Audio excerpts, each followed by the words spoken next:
Good afternoon, Facebook, YouTube, and Twitter. This is Rich again, back for your second video blog of the day for Sunday, November 22nd, 2015, around 4:45 in the afternoon, Berwick, Massachusetts. It was a cloudy day out, some mist, only in the mid-40s. It felt like it was going to snow today in the Merrimack Valley area of Massachusetts and New Hampshire, but no snowflakes reported.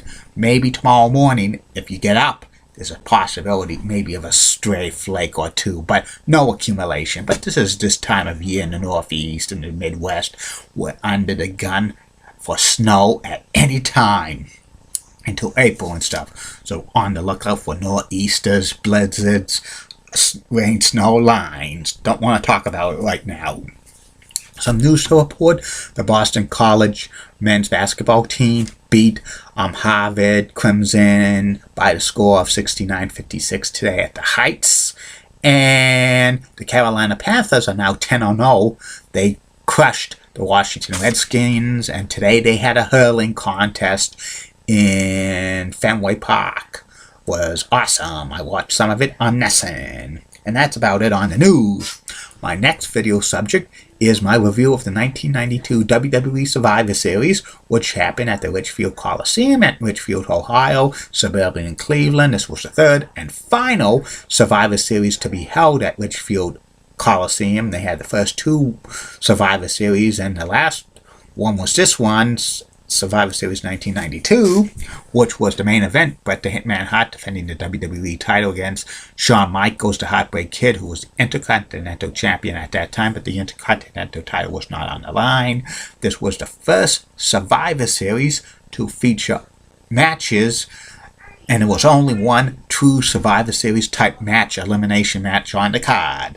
Before the pay-per-view, they had a dark match, which was just shown to the crowd at the Richfield Coliseum. It was Crush defeating Repo Man. And this is what happened on the pay-per-view, which was called by Vince McMahon and Bobby the Brain Heenan. The first match was a tag team match. It was the Head Shrinkers, Fatu and Samu, with the Wild Samoan Alpha facing off against High Energy, Coco Beware, and the Rocket Owen Hart. And this was an exciting tag team match to open up. High flying moves by the Head Shrinkers and High Energy.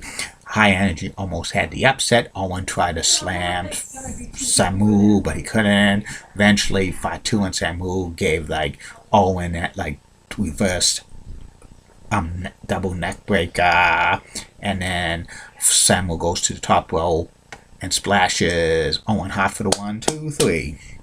Good match. Next match was a nightstick on the pole match. It was the Big Boss Man facing off against Nails. This was to cap off their long-running feud, which Nails came to the WWE in May after he being incarcerated in Cobb County, Georgia. That's the storyline and stuff like that, because allegedly the Big Boss Man abused him in prison, but that's just a storyline. And then Nails attacks Big Boss Man and, puts him out of commission for a while and stuff like that.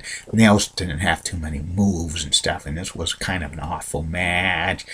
A lot of power moves, clotheslines and stuff like that. Ending had the Big Boss Man go to ropes and grab the nightstick. He tries to use it first, but Nails grabs it, and Nails tries to use it, but the Big Boss Man uses the Big Boss Man splash to beat Nails for the 1, 2, 3, beats him up with the nightstick. This was to end, and this capped off the feud. A few weeks later, Nails was fired by the WWE because he attacked Vince McMahon because of a low payoff at SummerSlam 1992.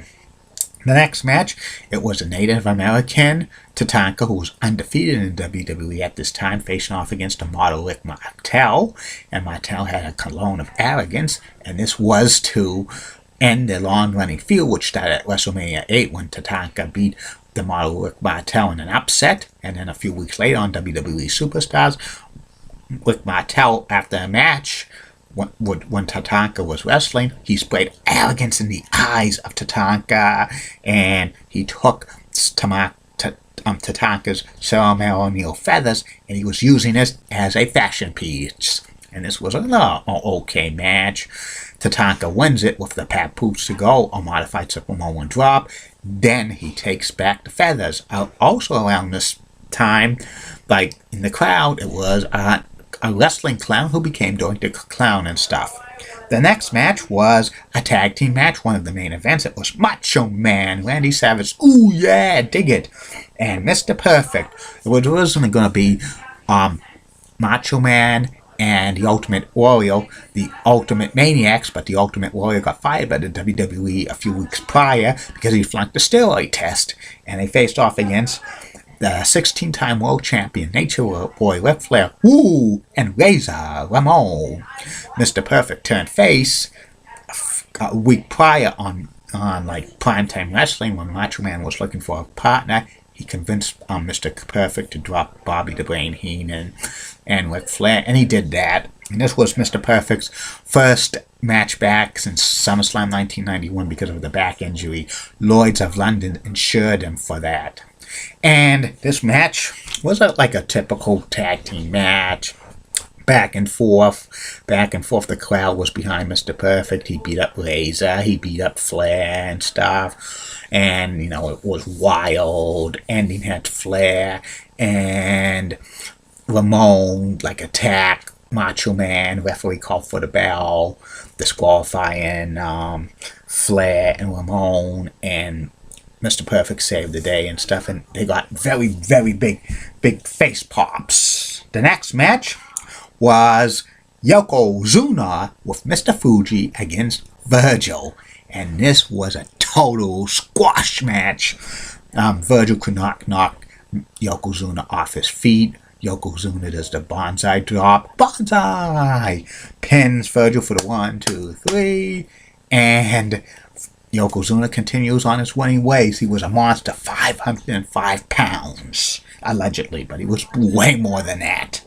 Next match was the only Survivor Series elimination match. It was the Nasty Boys, Knobs and Sags, and the Natural Disasters, Earthquake and Typhoon, facing off against the WWE Tag Team Champions, Money Incorporated, who were the $1 Million Man, Ted DiBiase, and IRS with Jimmy the Mouth of the South Hard, and the Beverly Brothers, Bo and Blake, with the genius Lenny Poffo. And this was an elimination match. If one member of a team got eliminated, his other team member had to hit the showers and stuff. This was the only true Survivor Series match on this Survivor Series pay-per-view card. And it was an okay match. Beverly Brothers got eliminated first when Knobs pinned Blake Beverly with the pump handle slam, and then it was IRS who eliminated Typhoon with a roll up, and then Knobs pinned IRS.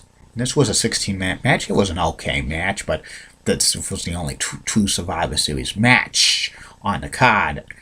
And the next match was a coffin match. It was The Undertaker with Paul Bearer facing off against Kamala with Dr. Harvey Whippleman and Kimchi. And the only way to win this match is to throw a wrestler in a coffin and stuff. Or a casket, but they called it a coffin match back then. And it was like Kamala slammed The Undertaker 3 times and splashed him 3 times, so The Undertaker stood up. Kimchi knocked out Paul Bearer with the and he tried to use it, but Kimchi got attacked by The Undertaker, and The Undertaker tombstones Kamala and throws him in the casket and slams the lid shut, and that was it. The Undertaker wins his match. His coffin match was to end long-running feuds. And the main event for the WWE title, it was Bret the Hitman Hart was WWE Champion, facing off against Shawn Michaels, the Heartbreak Kid, who was Intercontinental Champion, but the Intercontinental title was not on the line. And this was a classic 25-minute match, back and forth.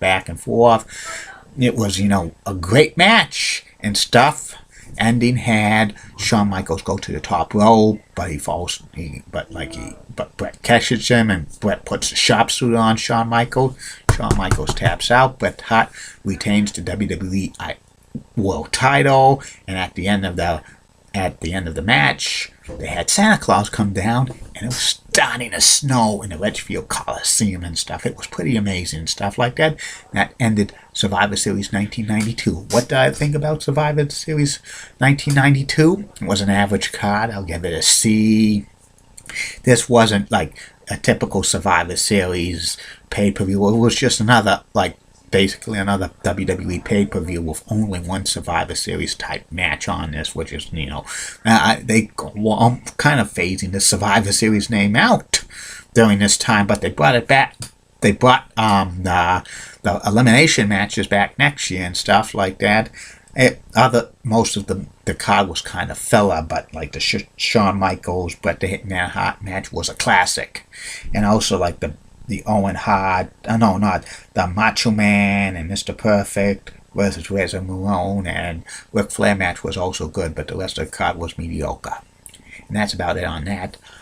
Tomorrow I'll review Survivor Series 1993, which was at the Boston Garden, the only pay-per-view ever to be held at the Boston Garden. The third and final video blog of the night will be about the late great game show host Jeff Edwards. Right you are! Keep calm, everybody. I'm a Julie Brennan guy. Molly Rosenblatt of Fox 35 Rocks and has nice legs. Elizabeth Hart so stunning. In the words of Dr. Thomas Sharkey, former principal of BMHS, this action will not be tolerated at BMHS.